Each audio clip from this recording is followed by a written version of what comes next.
Welcome back to the Money with Katie show, rich girls and boys, and not just any episode of the show, but part one of a two-part special that I'm calling Millennials, Money, and the Bizarre American Fever Dream. These episodes, which spanned about 10 pages in writing after I finished them, which might explain why we've decided to split them up, were my attempt at synthesizing roughly 2 years worth of confusion and research and casual reading and observations. It's my attempt at understanding the world around me, around all of us, particularly from my viewpoint as a personal finance blogger. Here's the thing. Our team had some concerns when we were putting together these episodes that they might feel a little too pessimistic. So I want to acknowledge that because I know some of the topics we're going to dive into may feel a little hopeless. And I want to make it very clear that I do have hope for the future. I am optimistic, particularly about the potential of Gen Z and the millennials that are getting older, that we can turn this ship around. So if it's pessimistic, why did I feel strongly about publishing these thoughts? It really all started with a Rich Girl Roundup submission we got a few months ago that essentially said, hey, my friends and I make good money and we've worked hard and we did the right things, but it feels like after we pay our bills and our student loan debt back and have a little bit of fun, there's basically nothing left over. Has life always been this hard?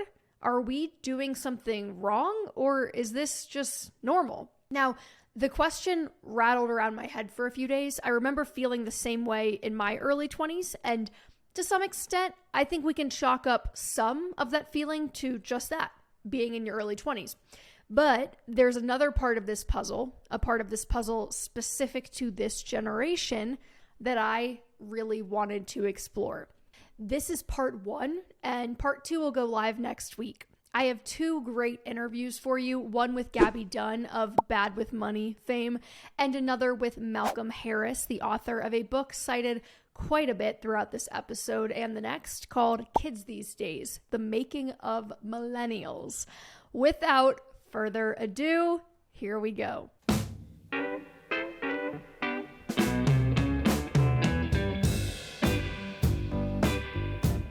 When I first began writing about personal finance back in 2018, I naively believed that the rules of the game were fixed, simple, and universally applicable. Go to college, get a degree without debt if possible, get a good job, work hard, save, repeat. I was going to make all my peers rich, baby, because it was so simple, and I had the ready-made framework branded in millennial pink. Why did I believe that this system worked? Well, because it worked for me, and I figured anything that could work for me could work for anyone. It was the quintessential, if I can do it, so can you framework of optimism and actionable advice that some small part of me really still hopes is true. But the unequal effects of the pandemic and simply learning more about American history, the economy, privilege, and wealth inequality thoroughly disillusioned me. It bared the soul of this supposedly repeatable framework, and with it, huge gaps and holes. It's a weird time in history, too, to be examining these truths, and from a weird vantage point. After all, the personal finance guru as a mainstream phenomenon began in the 1990s and peaked in the aftermath of 2008 with a man, you may have heard of him, named Dave Ramsey. Anne Helen Peterson, in a feature that I'll link in the show notes, writes this. Before Ramsey, financial advice was largely for people who were already rich. It went straight to stock picks and skipped what to do if you had credit card debt or lived precariously from paycheck to paycheck, assuming people were in those situations because they didn't care about financial education. For the first time, working class Southern and Midwestern folks who'd been conditioned not to pursue wealth could indulge in what middle class Americans had been devouring for decades, the fantasy of being rich, a perpetual belief that a better life is within your grasp if you can just get the money right. So one of the principal oddities of the human experience, I think, is the recognition that the conditions of the environment you exist within are constantly evolving. They're not static. And the idea that financial gurus used to primarily concern themselves with the already rich fascinates me, though I suppose it shouldn't, because the popular Roth IRA was not even invented until 1997. But one thing that has felt universal and permanent is the alluring promise of the American dream. A tale as old as time. Well, as old as the Pilgrims yeeting out of England to evade taxes and secure themselves the right to argue with one another about the best way to organize a society and throw tea in the river every once in a while. As potentially the most successful brand campaign in the history of planet Earth, America is seen as the land of opportunity, promise, and freedom. But then there were some signs of cracks in the facade. Maybe that's why in May 2008, when Demos released research that suggested the millennial generation would be the first to not surpass the living standards of their parents, people freaked the fuck out. Because for the first time to the masses, it became evident in the data that maybe the American dream wasn't as in reach as we would like to believe. The reasons that Demos shared shouldn't surprise anyone: a combination of declining incomes, growing debt, high costs of education, homeownership, and healthcare. The full report would be comically bad if it wasn't so depressing, but Jackie Shine of the LA Book Review describes its impact on our country's ethos really well here. She says, "This news unleashed something between a moral panic and a national identity crisis, one that's only sort of about the material conditions of millennials' daily lives or the documented effects of growing wealth inequality on the health of our democracy. Someone or something, it seems, had killed the American dream.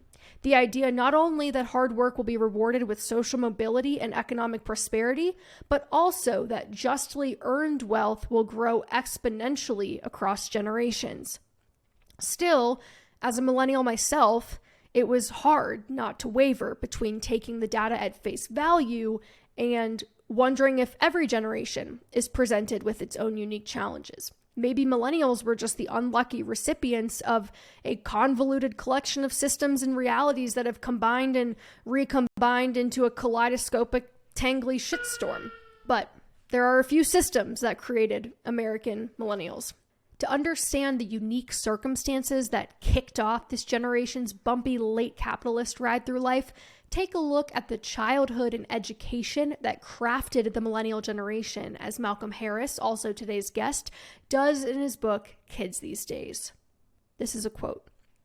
Between the 1984 and 85 and 2011 and 12 school years, there was an increase of 921% in the number of high school students taking advanced placement courses, as well as an increase in the number of tests per student from 1.37 to 1.76.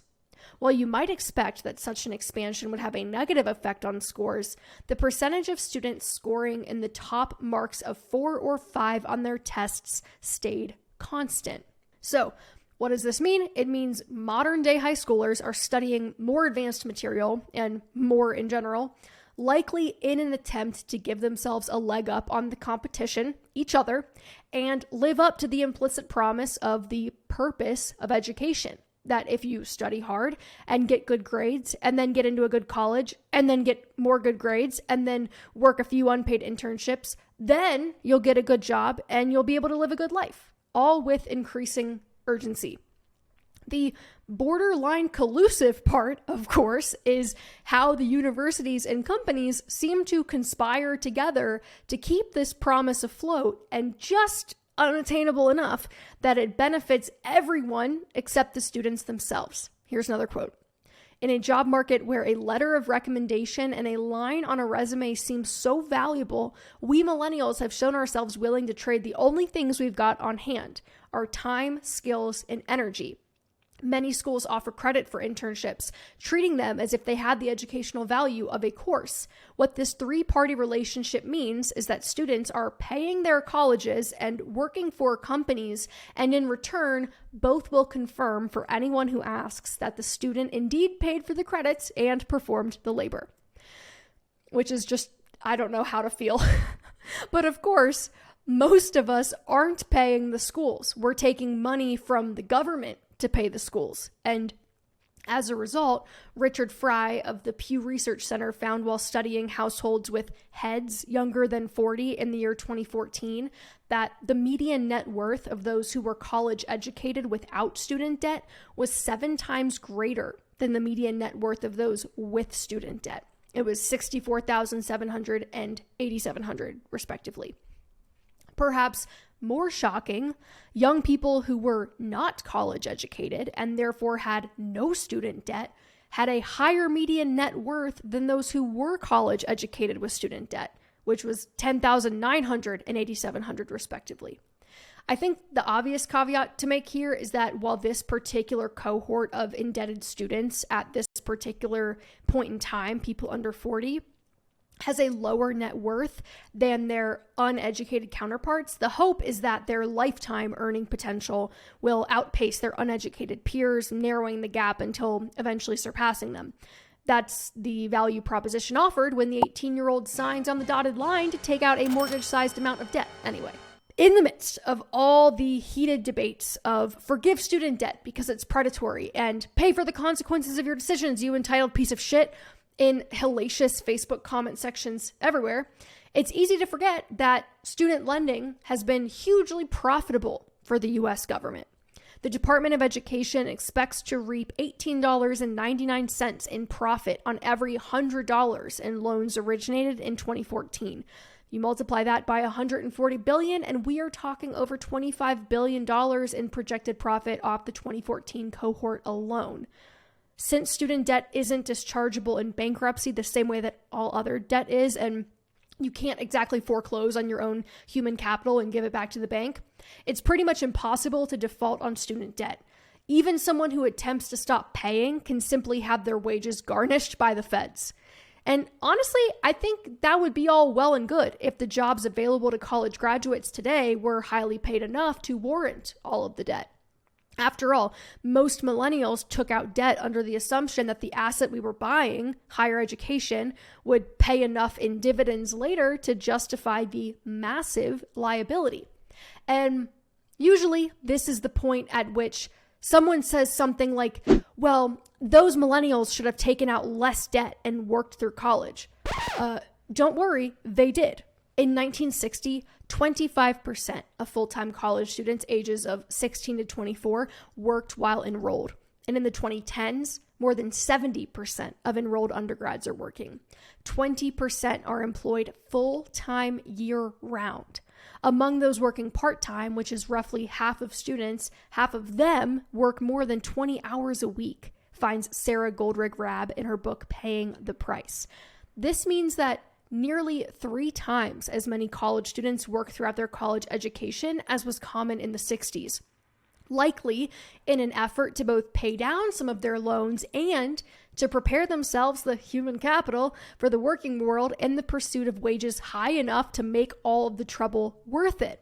But sadly, this broadly has not been the case. Here's another quote. Millennials' extra work hasn't earned them the promised higher standard of living.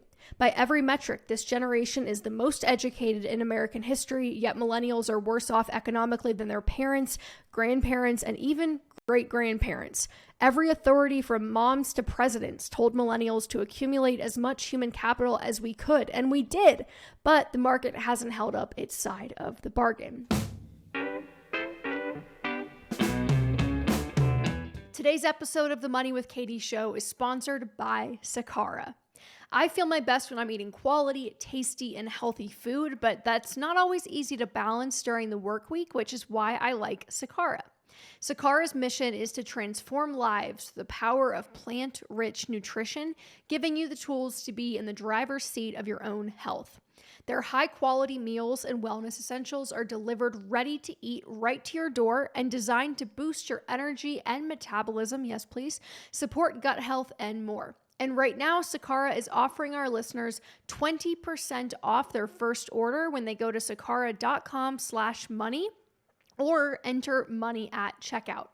That's Sakara, SAKARA.com/money to get 20% off your first order. Sakara.com/money. With that, let's welcome our guest, the author of Kids These Days, quoted throughout this entire episode, and a millennial himself, Malcom Harris. Malcom, thank you so much for being here. You ready to jump in? Yeah, thanks so much for having me. Perfect. Then we're going to hit the ground running. So in chapter 6, you wrote that a market that doles out success on an increasingly individual basis is not a strong foundation for high levels of social interdependence, and that generalized trust is a privilege of the wealthy few for whom the stakes aren't so high, those who are so well off they can feel secure even in a human-sized rat race. And I think you captured something special here, that the more we valorize and reward individual success, the more competitive a person has to be to survive. Like, one must be special in some way to be rewarded by the market. And that leads to a general distrust of others. And I think high stakes is the best way to describe it. So I'm curious how you think this game, so to speak, is different for millennials than it was for generations past. Like, surely those who came before us in this country also had to deal with competition, right? Like, were they just as distrusting as we are, or has something really changed? No, when you look at social trust in particular is one where you get a big demographic cohort effect, where if you go from Gen X to millennials and even further back from boomers to Gen X, you see these real, like, large quantitative falls in social trust and generalized condition of social trust, to where now it's like really, really, really low when it used to be very high in America. And so that's one where you can look at the data and say, we need some framework to explain how this is happening, how you're having these qualitative demographic shifts. And that's where you look at the data and try and divine that relationship between the qualitative and quantitative shifts. Yeah, it feels like, at that point in the book, you had already laid out a pretty compelling argument for what could be causing that. You also write that our society runs headlong into an obvious contradiction when it tries to turn high achieving into normal. And this is part of why I find America, I guess particularly 21st century America, but that's the only America I've really ever lived in general, to be a bit of an acquired taste. Because if you are really talented, brilliant, you're beautiful, like you're amazing, then it's a great place to be, because there's practically no ceiling on your potential and the riches that will, flow to you in a capitalist society. But if you are average, as majority of the bell curve is going to be, just by the definition of average, the bottom 50% of Americans, for example, making an average salary of $19,000 a year, I think it's pushing 20 now. But anyway, this reality makes people like our Northern European neighbors, so Norway, Denmark, Sweden, they're on the mind right now because I just was there, and their more egalitarian approach to life, a more collective approach to life, a more appealing alternative to me as a solution that's probably going to work better for most. Do you think that the millennial condition that you describe in your book is specific to the U.S.? No, definitely not. I think you have to look at it as part of a global system of production, right? The global capitalist system. And so you have the same in even worse in terms of pressure on young people probably happening in the People's Republic of China on young workers, where they're seeing something very similar. That was one of the only places to translate my book, actually. It was into Chinese. Wow. And so you have, but not into, say, French, right? Because the French will be like, what do you mean? I take 3-hour lunches. And that's sort of a stereotype that's falling apart too, right? And so you see this historical trend that the state's ability to insulate its population from this global system through wealth redistribution, we think of the Scandinavian model, is evaporating, right? You can see this especially in a country like France, where you used to think of it as a social democracy that redistributes wealth towards the broad population. And now they have, battles on the streets over labor reform, and they're heading in more of an American-style direction. So it's a global system that we see, and I think we're going in this direction. And I don't see the Scandinavian model as, say, a solution to the global set of problems we have. Yeah, that makes sense. There was also, I read something while I was there, because I was so I'm just fascinated by how they structure society and how I guess the value systems are just a little bit different. And something I had read that really was poignant given where I was in your book while I was there was this idea that in order for that to work, the Scandinavian model, the reason it works so well for them is because there are very high levels of generalized trust between populace and government there. And how, if you really have distrust or, you suspect corruption of any kind on any level, it kind of all falls apart, that there has to be trust. And so reading that in tandem with reading what, your findings about, or the research rather, that you were illuminating about how distrust is actually very high in the US, I was like, well, yeah, I guess that's not gonna work very well for us. So I got this sense of inevitability kind of reading your book, like this was the destination that capitalism was always driving us toward. And in some ways it feels like it can't get much worse, but you mentioned you wrote this in 2014, 2015, and it almost unequivocally has gotten worse. And you make a few predictions at the end of your book. You write, the institutions that sort American children don't necessarily care who wins or loses. Anyone can technically climb from the bottom to the top of the national caste system, and it's possible to fall from the top to the bottom. But the number of podium spots is determined by larger forces than individual effort or merit. And reading this, I was reminded of something I was thinking about while I was in Scandinavia, just that, maybe we, and I say we as in like the broad middle class, maybe we push against the idea of taxing the rich, or this, when you said like wealth redistribution, I know that's a very like politically charged phrase in the US that will like people get upset about. But maybe it's because we all secretly believe that someday we are going to be rich. So we don't want to tax the rich, because what if we're rich someday? Why do you think we cling to this idea of upward mobility, also known as like the American dream more broadly? Well, I would question whether we actually do. I mean, increasing taxes on the wealthy has roughly 70% support among Americans. So that's majority support among members of both parties. More than 50% of Republicans support increasing taxes on the wealthy, as well as on corporations. Right, but it surprises us because we have this idea that America is a democracy. And so the things that people believe must be the things that happen. And so if the things that we believe aren't happening, we have to reconcile that somehow by changing our ideas of what we believe. But it's that basic fundamental idea that's wrong, which is that what we believe has anything to do with what happens in this country. And so if you think of the state as the embodiment of the will of the people, you're going to start being very confused about, well, why do people keep punching themselves in the face? Why Americans must be really stupid? But the truth is, if it was up to raising hands, if it was a referendum on shifting the distribution of wealth in this country, it wouldn't even be close.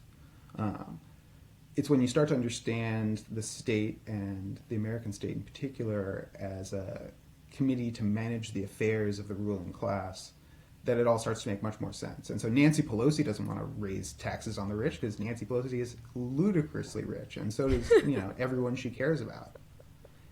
But when you get back to this question of, is it a great place to be rich? In some ways it is, because you can get super rich and whatever. But you do have drawbacks as well, and you see this if you go to the Bay Area where I'm from. You see, the greatest explosion of wealth in the history of man, as some people say, and then you see homelessness and street poverty. And the rich people get really aggravated with the homelessness and the street poverty, as if that wasn't the other side of the coin of their own wealth. And so, why things are the way they are isn't so much a question of individual intention or even collective will, but in terms of a distribution of power and resources that exists in this country and around the world. Wow. I've never thought of it that way. And I guess I always thought that there was pushback, because I feel like whenever I talk about this, I have people being like, no, you don't get it. Like, we can't do that because it'll disincentivize entrepreneurship, or it'll disincentivize, and I just don't know that I really buy that. But well, you anyway. know what disincentivizes entrepreneurship is not being able to eat. Well, and mergers and acquisitions, right? We've got the lowest level of firm formation in many, many decades, and it's not because you can't go online and, you know, outsource every one of your firm functions to some tech company.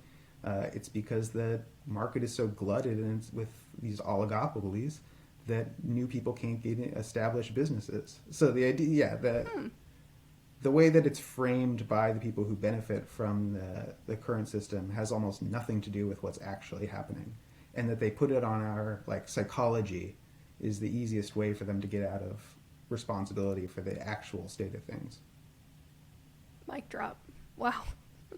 So, on that note, at the end of the book, you took a really realistic approach, I think, to the conclusion, where most authors, and you note this, you say, like, this is usually where the author offers up solutions and said, these are the neat and tidy things that we need to do and the boxes that we need to check to fix this. But you were really honest, and you said that, honestly, most of the solutions we have access to, like philanthropy or political organizing or whatever, will likely fall short.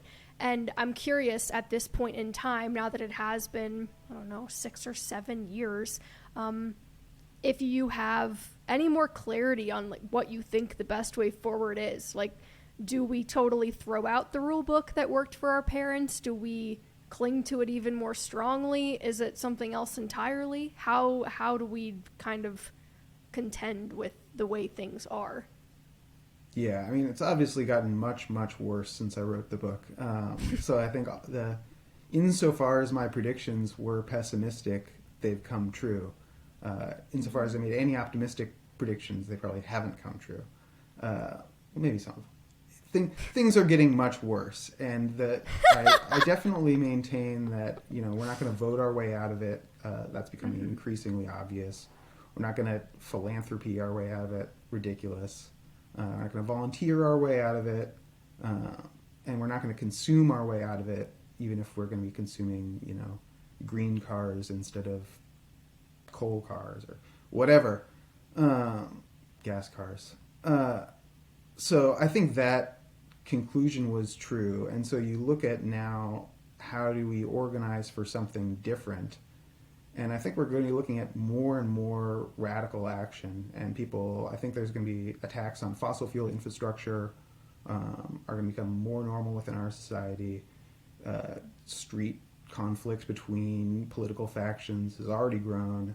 We have a liberal center that can do nothing but maintain control over the official levels of power and levers of power, and can do nothing else.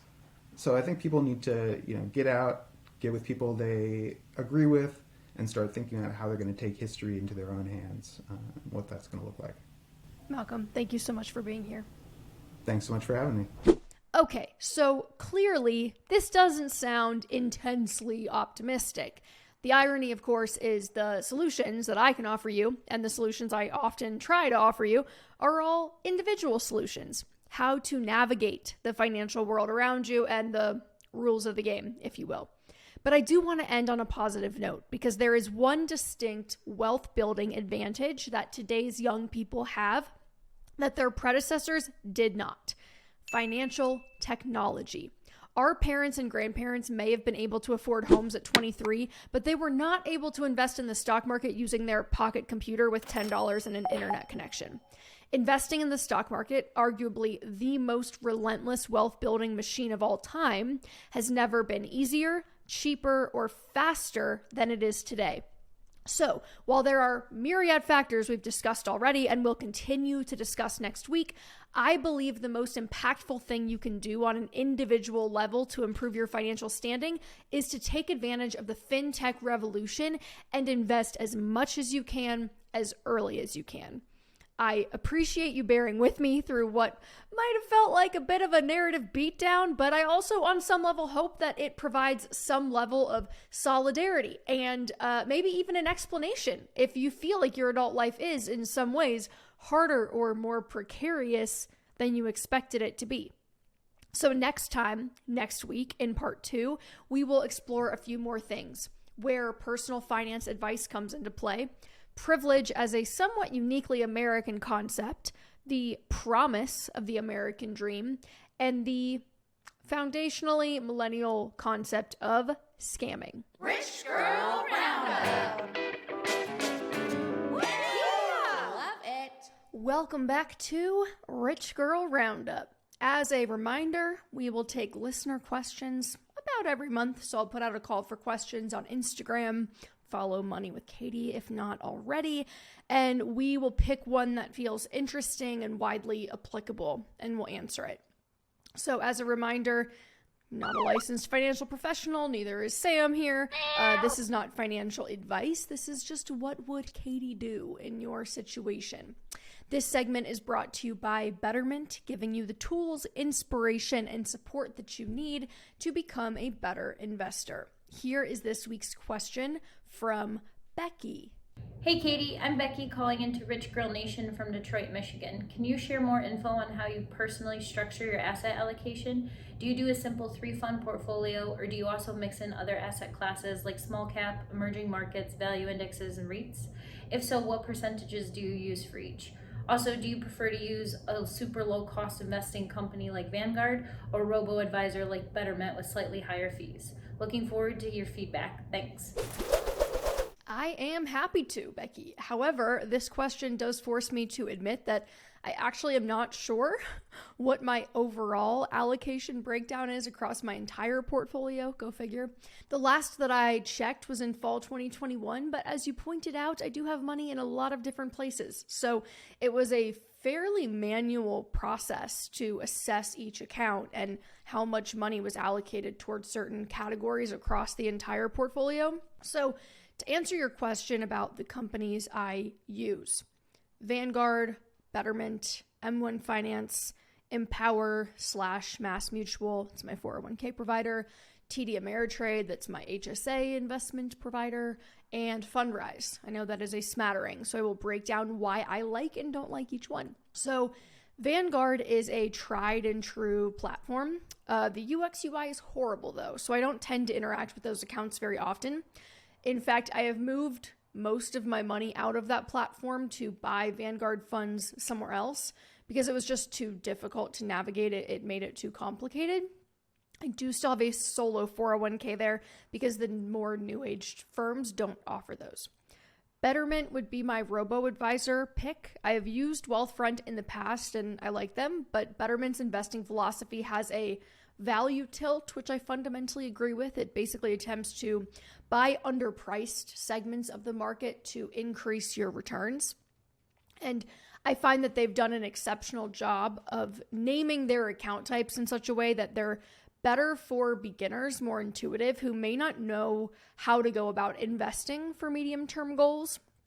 I'm thinking specifically of their safety net brokerage account for emergency funds and their big purchase brokerage account goal for things like homes.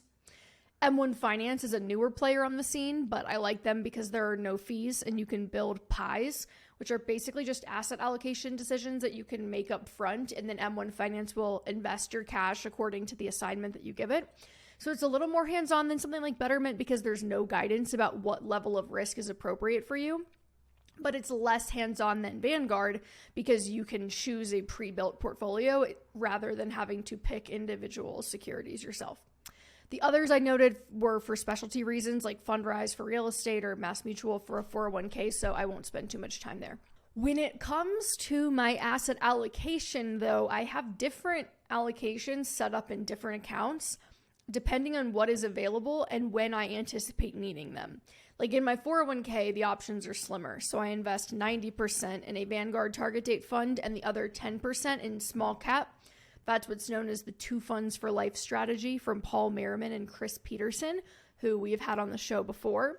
For my Roth IRA, I have it invested in what's considered an ultra aggressive portfolio because it's the account that I plan to use last in my life. So it has theoretically 40 more years to compound from now before it'll be relevant again. So the ultra aggressive breakdown is 34% developed markets, 29% S&P 500, 13% small cap, 9% mid cap, 7% real estate, 7% emerging markets, and 1% international bonds. This portfolio is down about 19% over the last year, which is in keeping with my comment that it is ultra aggressive. For anyone that may not know about those particular ETFs, I'm just going to break that down really quickly. So developed markets would be other countries' economies outside of the United States that are already, well, developed. They're already pretty far along, we'll say. The S&P 500, that one is probably a common one that you've heard before. Small cap, small companies, mid cap, medium-sized companies, both in the U.S. That is, real estate is, I believe it actually has exposure to domestic and international real estate. Emerging markets are countries that are still developing. The economies are not what we would consider on par with the U.S. and our peer nations.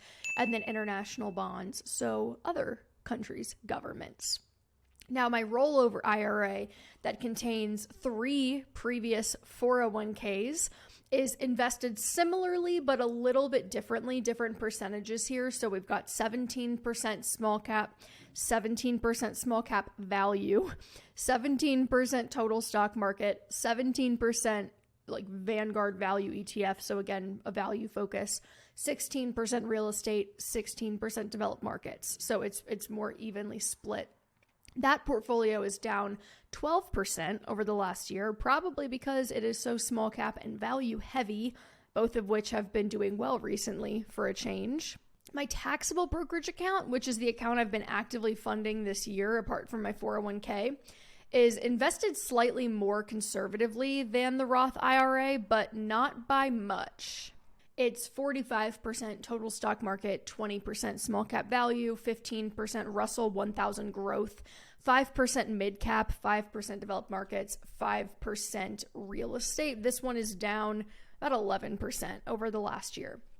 What you've probably noticed from this breakdown is that I tend to set asset allocations in each account based on the same initial building blocks of hitting all the major categories, but beyond that, I don't really abide by any other overarching strategy. This is partially because I have money in a lot of different places, as I noted, and that makes it tough to maintain an overall target asset allocation. But I also think that it's reflective of how I actually intend to use these accounts and the timelines that they're on. You also probably noticed I don't have much bond exposure. That is partially due to my age and the fact that I'm in the beginning innings of my accumulation phase. So we are actually doing a full deep dive episode all about diversification, why you should diversify, in a few weeks, and we'll break down all of that far, far more in depth. So stay tuned because we will dig into all of it in a lot of detail then. All right, y'all, that is all for this week. I will see you next week, same time, same place on the Money with Katie show for part 2 of this 2-part special, featuring an interview with Gabby Dunn. Our show is a production of Morning Brew and is produced by Nick Torres and me. Sarah Singer is our VP of Multimedia, and additional content editing comes from our lovely senior editor, Henna Velez. The talented Christy Muldoon is our video producer, and Sam Cat, right here, is our VP of Chaos, while JoJo Beans is our Chief of Woof.